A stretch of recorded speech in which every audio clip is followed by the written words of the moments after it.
नमस्कार दोस्तों, आपका स्वागत है हमारे YouTube channel Hunter study point में। इस वीडियो में हम आपके लिए लेकर आए हैं UP police, UPSI, UP PCS, SSC GD और सभी कॉम्पिटिटिव एग्ज़ाम में पूछे जाने वाले प्रश्न। यदि आप उत्तर प्रदेश के किसी भी प्रतियोगी परीक्षा की तैयारी कर रहे हैं तो यह प्रश्न आपके लिए महत्वपूर्ण साबित होंगे। अगर आपने सफ़र शुरू कर ही दिया है तो बीच रास्ते से लौटने का कोई फ़ायदा नहीं होगा, क्योंकि वापस आने में जितनी दूरी तय होगी क्या पता मंजिल उससे भी पास हो। तो इसी के साथ चलिए आज का वीडियो स्टार्ट करते हैं। हमारा पहला प्रश्न है, कैलेंडर के अनुसार प्रथम माह है। तो भारतीय कैलेंडर के अनुसार प्रथम माह चैत्र है। यहाँ पे सभी 12 माहों का क्रम दिया है। चैत, बैसाख, ज्येष्ठ, आषाढ़, सावन, भादो, क्वार, कार्तिक, अगहन, पौष, माघ और फागुन। हमारा अगला प्रश्न है, निम्नलिखित में से कौन सा जोड़ा गलत है। भरतनाट्यम तमिलनाडु, यह ऑप्शन सही है। कथकली हमारा कर्नाटक से नहीं केरल से संबंधित है। कथकली नृत्य केरल के योद्धा जनजाति नायर में प्रचलित रहा है। इसकी पुनर्स्थापना का श्रेय बल्लभ घोष नारायण मेनन को है। इसमें नृत्य एवं संगीत का अनोखा मिश्रण होता है। इसके प्रमुख कलाकार कृष्णन कुट्टी, शंकर कुरूप, शांताराव आदि हैं। और जो कथकली नृत्य है हमारा, इसमें महिलाएं भाग नहीं लेती हैं, तो ये भी आप लोग याद रखेंगे। हमारा अगला प्रश्न है, प्रसिद्ध चित्रकार लियोनार्डो दा विंची निम्नलिखित में से कौन से देश में पैदा हुए हैं। तो लियोनार्डो दा विंची का जन्म 15 अप्रैल 1452 ईस्वी में इटली में हुआ था। 15 अप्रैल 1452 इटली में हुआ था। ये एक चित्रकार, मूर्तिकार, वास्तुशिल्पी, संगीतज्ञ और वैज्ञानिक थे। इनकी विश्व प्रसिद्ध चित्र मोनालिसा तथा द लास्ट सपर है। हमारा अगला प्रश्न है, अल्लाह रखा किस वाद्य से संबंधित है। तो अल्लाह रखा तबला से संबंधित है। इनका जन्म 29 अप्रैल 1919 में हुआ था और इनकी मृत्यु 3 फरवरी 2000 में हुआ था। यह सुविख्यात तबला वादक तथा सर्वश्रेष्ठ एकल संगीत वादकों में से एक थे। संगीत क्षेत्र में महत्वपूर्ण योगदान के लिए सन 1977 में इन्हें पद्मश्री से सम्मानित किया गया था, तो ये इम्पोर्टेंट है। इस ट्रिक के माध्यम से आप प्रमुख तबला वादक व्यक्तियों को आसानी से याद कर पाएंगे। यहाँ पे ट्रिक क्या है, सुन अल्लाह गुलजार फकीर है। सुखविंदर सिंह, नरेंद्र शर्मा, अल्लाह रखा, गुद ई महाराजा, लतीफ़ खां, जहांगीर हुसैन, रुद्र कुई, फयाज खां, किशन महाराज, रुद्र कुई। तो ये हमारे तबला वादक हैं, आप लोग याद कर लीजिएगा। अगला प्रश्न है, मोहिनी अष्टम नृत्य किस राज्य का है। मोहिनी अष्टम नृत्य केरल का है, जो कि महिलाओं द्वारा किए जाने वाला एक शास्त्रीय नृत्य है। यह कथकली से भी प्राचीन है। अगला प्रश्न है, उदय शंकर किस वाद्य से संबंधित हैं। तो उदय शंकर नृत्य से संबंधित हैं। उदय शंकर को भारत के आधुनिक नृत्य के जन्मदाता और विश्व प्रसिद्ध एक भारतीय नृत्यज्ञ थे। इनका जन्म राजस्थान के उदयपुर में 8 दिसंबर 1990 में हुआ था। इस ट्रिक के माध्यम से आप प्रमुख सरोद वादक व्यक्तियों को आसानी से याद रख पाएंगे। ट्रिक: अमजद अल्लाह हाफिज ने विश्व में दारू पी। अमजद अली खां, अलाउद्दीन खां, हाफिज अली खां, विश्वजीत राय, जरीन दारू वाला। इस ट्रिक के माध्यम से आप प्रमुख शहनाई वादक व्यक्तियों को आसानी से याद रख पाएंगे।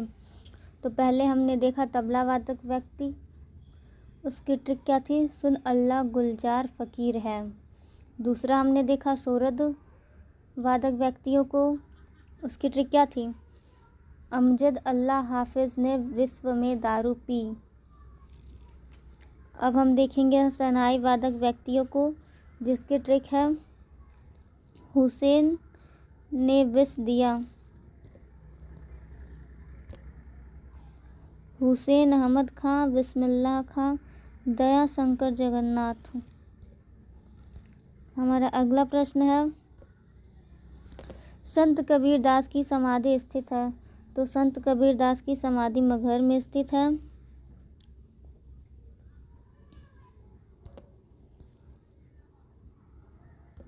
प्राचीन गणित की पुस्तक गणित सार संग्रह किसके द्वारा लिखी गई है?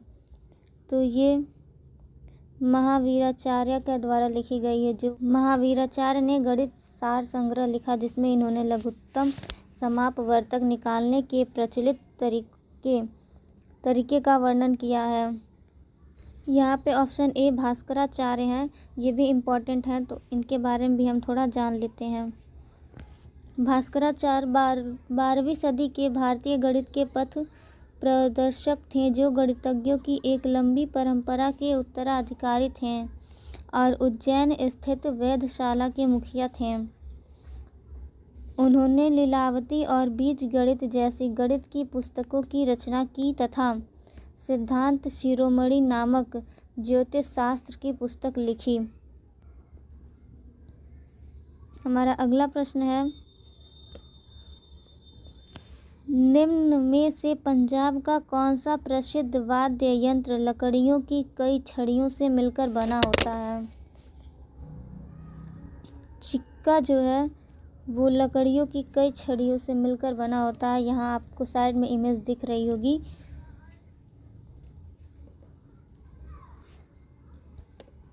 हमारा अगला प्रश्न है, अपनी कृति पृथ्वीराज रासो में पृथ्वीराज चौहान के वीरतापूर्ण कार्यों का उल्लेख किसने किया?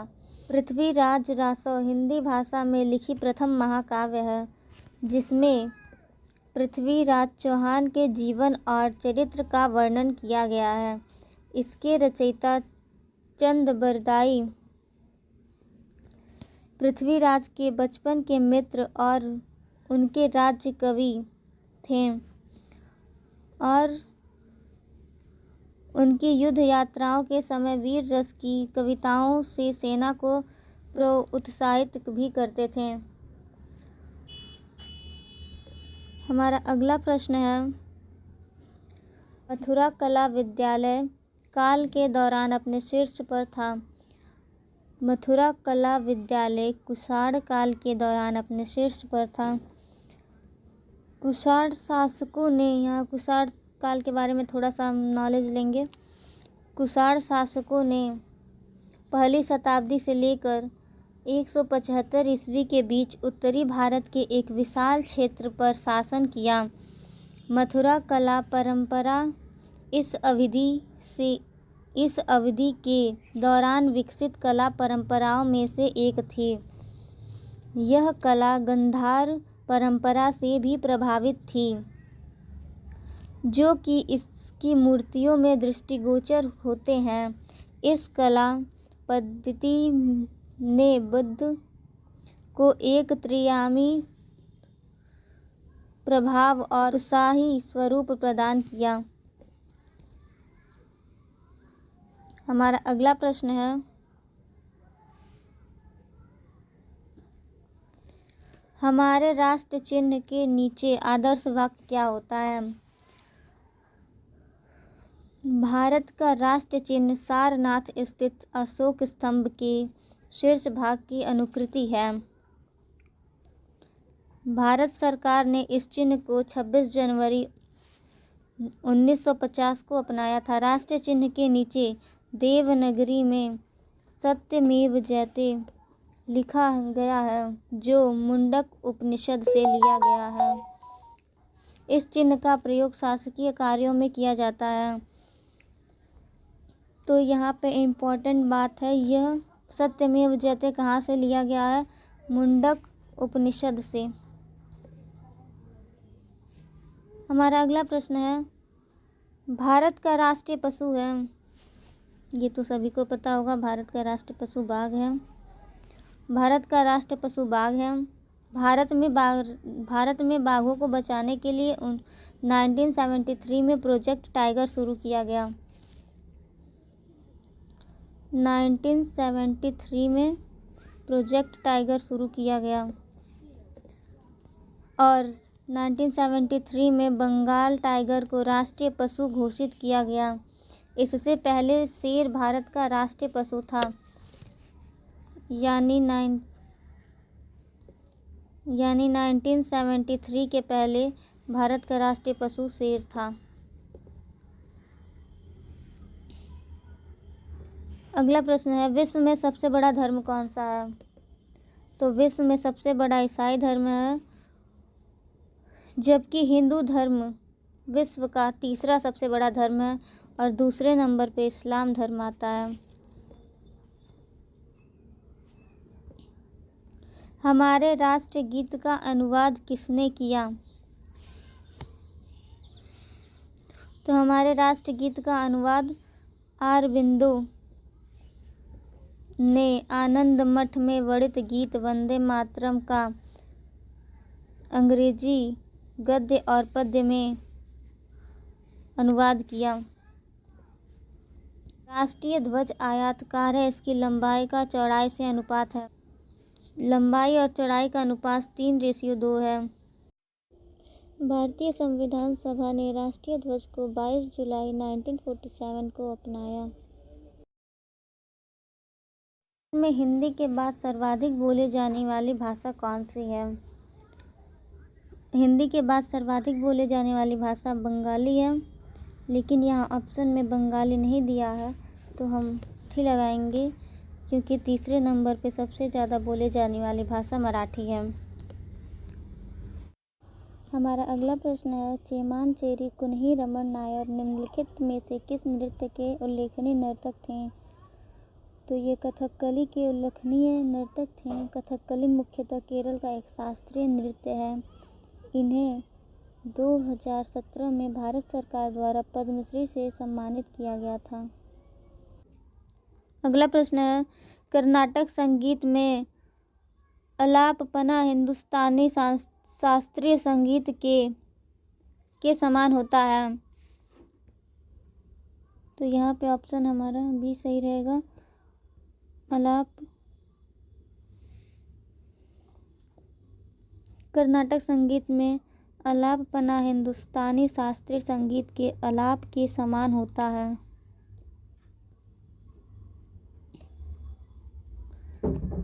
निम्न में से किस रूमानी काव्य लेखक को उनकी कृति मदनाष्ट के लिए जाना जाता है? तो रहीम को उनकी कृति मदनाष्ट के लिए जाना जाता है।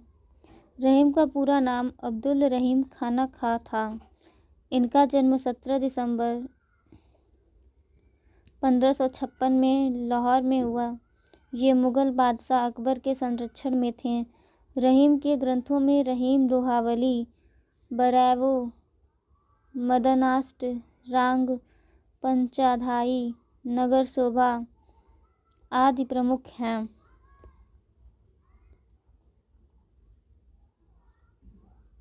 भारत में कथक नृत्य के एक शास्त्रज्ञ हैं। कथक नृत्य के शास्त्रज्ञ हैं पंडित बिरजू महाराज। सोनल मानसिंह ये भरतनाट्यम और ओडिसी नृत्य से संबंधित हैं। और मल्लिका साराभाई ये कुचिपुड़ी और भरतनाट्यम से संबंधित हैं। उदय शंकर जो हैं यह आधुनिक नृत्य के जन्मदाता हैं। लक्षद्वीप के लोग मलयालम के अलावा दूसरी कौन सी भाषा बोलते हैं? तो लक्षद्वीप के लोग मलयालम के अलावा महल भाषा बोलते हैं। लक्षद्वीप की राजधानी कवरत्ती है। यह अरब सागर में स्थित है। यहाँ के लोग मलयालम भाषा के अलावा महल भाषा बोलते हैं। इन दोनों भाषाओं के अलावा यहाँ के लोग हिंदी, बंगाली, उड़िया, तमिल और उर्दू भाषा का भी प्रयोग करते हैं। उड़ीसा से प्रारंभ एक प्राचीन लोक नृत्य है। तो उड़ीसा से प्रारंभ एक प्राचीन लोक नृत्य है घुमुरा।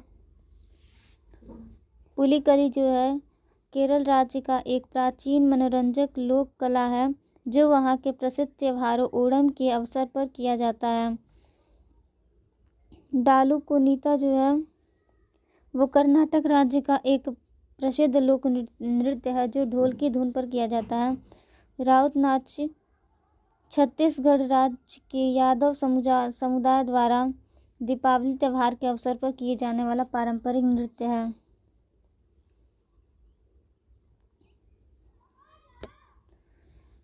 बंगरू में हाथों की छपाई के प्रसिद्ध केंद्र में से एक है। बंगरू जो है राजस्थान के जयपुर जिले में हाथ की छपाई के प्रसिद्ध केंद्र में से एक है। बंगरू प्राकृतिक रंजक और हैंड ब्लॉक प्रिंटिंग के लिए जाना जाता है। यहाँ पर छपी समुदाय के लोग कई वर्षों से प्राकृतिक तरीके से ब्लॉक प्रिंटिंग का कार्य करते हैं।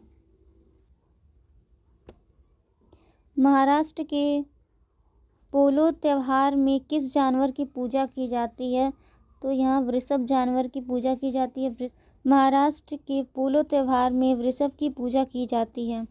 यह मुख्यतः महाराष्ट्र, छत्तीसगढ़, तेलंगाना के उत्तरी क्षेत्रों में वहाँ के किसानों द्वारा सावन मास के पिथोरी अमावस्या के दिन मनाया जाता है।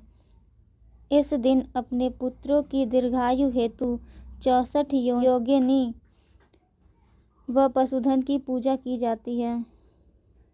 निम्नलिखित में से नृत्य का कौन सा प्रकार असम से संबंधित है? बिहू जो है असम से संबंधित है। नौटंकी उत्तर प्रदेश से, कथकली केरल से संबंधित है और गरबा गुजरात से संबंधित है। मेखला चादर यह राज्य की महिलाओं द्वारा पहने जाने वाला पारंपरिक वस्त्र है। मेखला चादर साड़ी का एक प्रकार है जो असम की महिलाओं द्वारा पहना जाता है। मेखला चादर एक स्वदेशी पारंपरिक असमिया पोशाक है जो दो कपड़ों में बना होता है तथा विशेषकर रेशमी धागों से बुनाई जाती है। मेखला चादरों पर सजावटी डिजाइन बुने होते हैं। वार्षिक भारतीय शास्त्रीय संगीत समारोह सवाई गंधर्व भीमसेन महोत्सव में आयोजित किया जाता है। कहाँ पे ये आयोजित किया जाता है? तो ये पुणे में आयोजित किया जाता है। इसके बारे में हम थोड़ा और जान लेते हैं। भीमसेन महोत्सव 1953 ईस्वी से, इसकी शुरुआत कब हुई? 1953 ईस्वी से पुणे में आयोजित एक वार्षिक भारतीय शास्त्रीय संगीत समारोह है। इसे आर्य संगीत प्रसाद मंडल द्वारा आयोजित किया जाता है। इसका आरंभ किसने किया? भीमसेन जोशी ने अपने गुरु सवाई गंधर्व के स्मारक उत्सव के रूप में किया था। अल्लाह रखा किस वाद्य से संबंधित है? यह प्रश्न हमने अभी ऊपर देखा है, तो इसका आंसर आप लोग कमेंट में बताइए।